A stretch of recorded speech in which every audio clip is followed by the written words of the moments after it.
क्या पता है नंदरानी यशोदा कौन थी पूर्व जन्म में? एक ब्राह्मणी थी, बहुत गरीब। ब्राह्मण मजदूरी करने जाता था, मजदूरी करके आता, दोपहर को चूल्हा जलता जाता कुछ लाता, और दोपहर के बाद जब जाता तो सांझ को भोजन करता। अगर एक दिन भी अगर मेहनत न करे तो केवल जल पी करके ही रहना पड़ेगा। पर उसके बाद भी इनकी जिंदगी का नियम था क्या?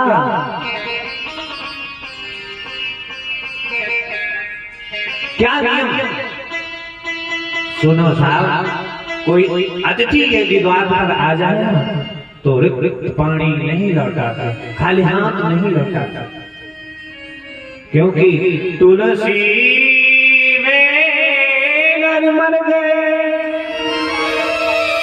जो पर घर मांगन जाए, उनसे पहले वे मरे जिनके मुख से निकले नाम, उनसे पहले वे मरे जिनके मुख से निकले नाम। याद यदि आपके द्वार आया है, पता नहीं ना जाने किस वेश में नारायण मिल जाए, तो हमारे हिंदू संस्कृति की धन्यता, हिंदू संस्कृति की वैशिष्टता सिद्ध होती है। हमारे संस्कार में देना सिखाते, त्याग सिखाते। तो ब्राह्मणी का नियम है खुद भूखी रह लेगी पर कोई शाद भूखा। अरे भाई मालिक कितना दीजिए, जाने कुटुंब समाए, मैं भी भूखा ना रहूं, कोई साधु न भूखा जाए।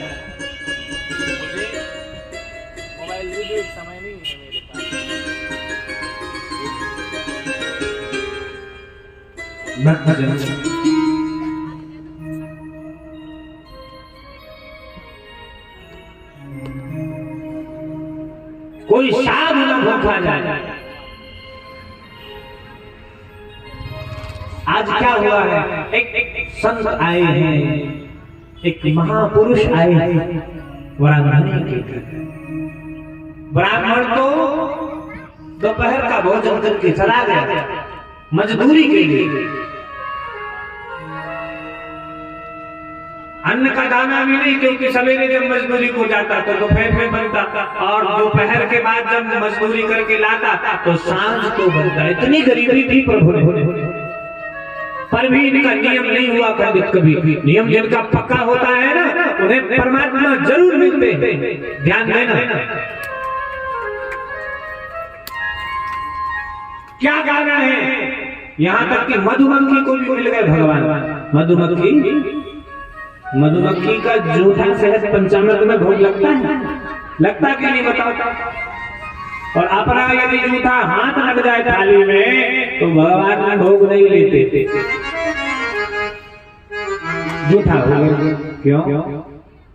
अपन पूछो मधुमक्खी से, तेरा तो बड़ा सौभाग्य है, तू तो बार बार खाती है, बार बार छत्ते में उगलती है शहद को, बार बार जूठा करती है मुंह से, और तेरा मधु, तेरा शहद पंचामृत में भोग होता है भगवान को। तूने कौन सी तपस्या की? मधुमक्खी कहेगी मेरी जिंदगी का एक नियम, बैठूंगी तो फूल पे, नहीं तो अपने घर में, गंदगी में भटकती नहीं। और मनुष्यों की कोई नियम नहीं, कहो आज सीताराम सीताराम और कल खोटे का। नवरात्रि में कितने नियम लोग बनाते हो, 9 दिन चप्पल नहीं पहनेंगे, व्रत करेंगे, भूमिशाही होंगे, और दशहरा के दिन अरे राम राम क्या ही नहीं। तो नियम जिसका पता है उससे परमात्मा मिलते थे। ब्राह्मणी का नियम था कोई साधु न भूखा जाए, ब्राह्मणी ने नियम बना दिया साहब।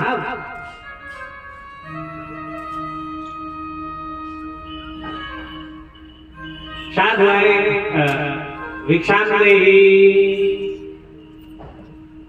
अरे सरकार, अद्भुत आपका दर्शन विराजमान, क्या चाहिए भिक्षा में? भोजन चाहिए, क्योंकि 3 दिन से यात्रा कर रहा हूँ भूखे पेट, अन्न का एक दाना नहीं खाया। मेरा प्रण है पाऊंगा तो किसी ब्राह्मण के घर। ब्राह्मणी घबराई अकुलाई, माताओं को बड़ी समस्या रहती है।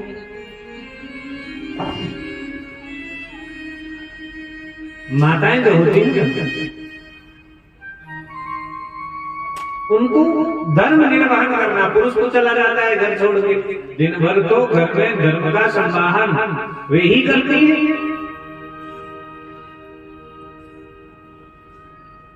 और व्यवहार निर्वहन भी जानती है पुरुषों की अपेक्षा। माताएं ज्यादा जानती है व्यवहार निर्वहन। अकुलाई ब्राह्मणी और बोली महाराज जी थोड़ा सा इंतजार कीजिए, बैठ करके भोजन कीजिए, मैं अभी थोड़ी देर में आपके भोजन का प्रबंध करती हूँ। कुछ नहीं था, 11 साढ़े 11 वर्ष का एक बच्चा था और आज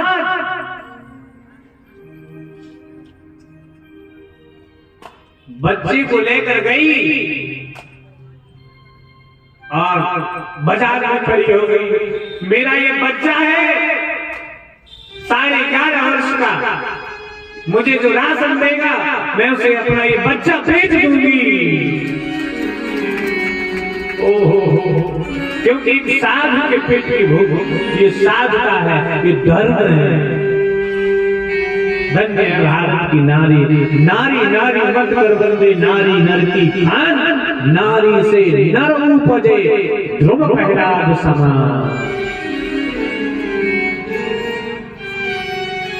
एक बनिया ने बच्चा खरीद लिया, मेरे घर का काम करेगा, नौकर बन जाएगा, ठीक रहेगा। भिक्षा लेकर राशन लेकर आई और प्रसाद बनाया, भोजन का थाल जैसे साधु के सामने लाई। साधु ने भगवान को भोग लगाया। ब्रह्मर्पणम ब्रह्म हवे ब्रह्म गुणो ब्रह्मणा ब्रह्मैवते ब्रह्म कर्म। भोजन करने से पहले नियम होता है, भिखारी भी यदि भोजन करे तो कुछ कीड़े मकोड़े को डाले, शाहजहां बच्चों को खिलाए, और पिता यदि अपनी बेटी को खिलाए तो पिता की आयु बढ़ती है। भोजन बेटी के साथ करे तो क्या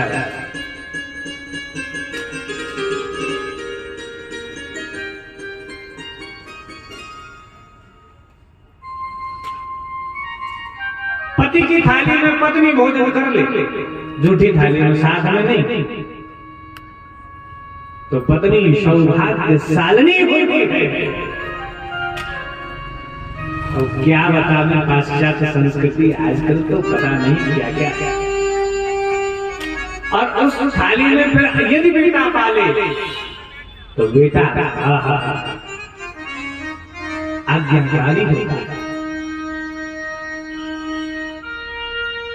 वक्त जनू संत का नियम था कि हम बच्चों को पहले भोजन दें, क्योंकि बालक भगवान के रूप होते हैं। तो बोले देवी अभी जब मैं आया था तो आपका एक छोटा सा बच्चा था, वो उसको बुलाओ, मैं भोग प्रसाद दे करके ही भोजन पाऊंगा।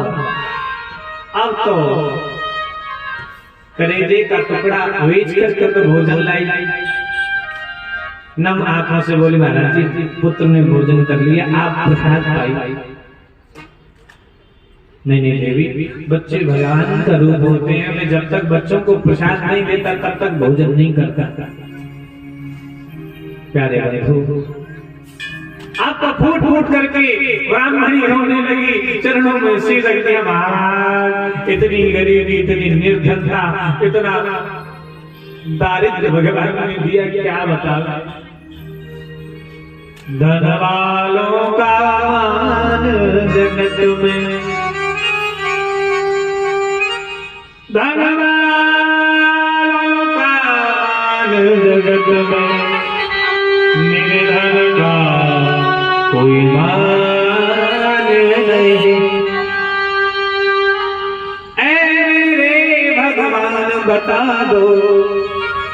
निर्धन क्या इंसान। ओहो, रोने लगी देवी। क्यों रो रही, क्या बात है? महाराज क्या बतावे, 11.5 वर्ष का बच्चा था, आपके भोजन के प्रबंध के हेतु उसका विक्रय कर दिया।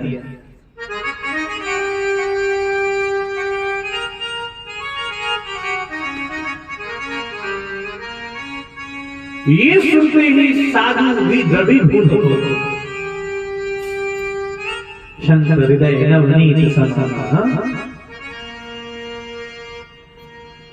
धन्य है भारत की नारी। विचार क्या किया कि कोई साधु यदि अपने घर से विमुख चला जाए तो पुण्य ले जाता है, सुकृत नष्ट हो जाते हैं।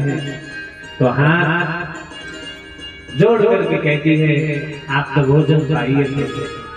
साधु में खड़े हुए हाथ में जल लिया और कहा देवी देवी धन्य है तू। कितने वर्ष का था? 11.5 वर्ष का। प्यारे बंधु, भगवान भी नंद यशोदा के 11.5 वर्ष तक रहे। वचन दिया आज मैं उस परमात्मा को वचन देता हूँ, अगले जन्म में तेरे घर में बालक बन करके आएंगे। और वही ब्राह्मणी नंद यशोदा तब किए मोहन से मन लाए, देखन चाहत बाल सुख रहो कछुक दिन था। ये भगवान आए और पता है मथुरा में पैदा हुए। मथुरा में पैदा हुए, वहां रात्रि नहीं रुके, गोकुल आ गए। गोकुल में 5.5 वर्ष तक रहे और 6 वर्ष वृंदावन में रहे और 6 वर्ष के बाद फिर पुनः मथुरा आए। तो 11.5 वर्ष हो गए। 5.5 और 6 11.5। और क्या ही बतावे ठाकुर जी की लीला। और थोड़े बड़े हुए कृणावर्त सट्टासुर केसी विमर्शुर इत्यादि को मारने लगे और साहब माखन चोरी लीला।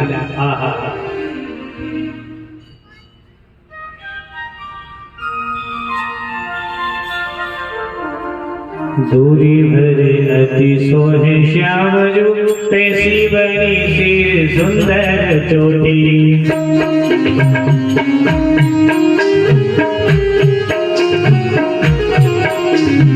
दूरी भरे अति सोहे श्याम जो तैसी बनी सिर सुंदर चोटी।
दूरी भरे अति सोहे श्याम जो तैसी बनी सिर सुंदर चोटी।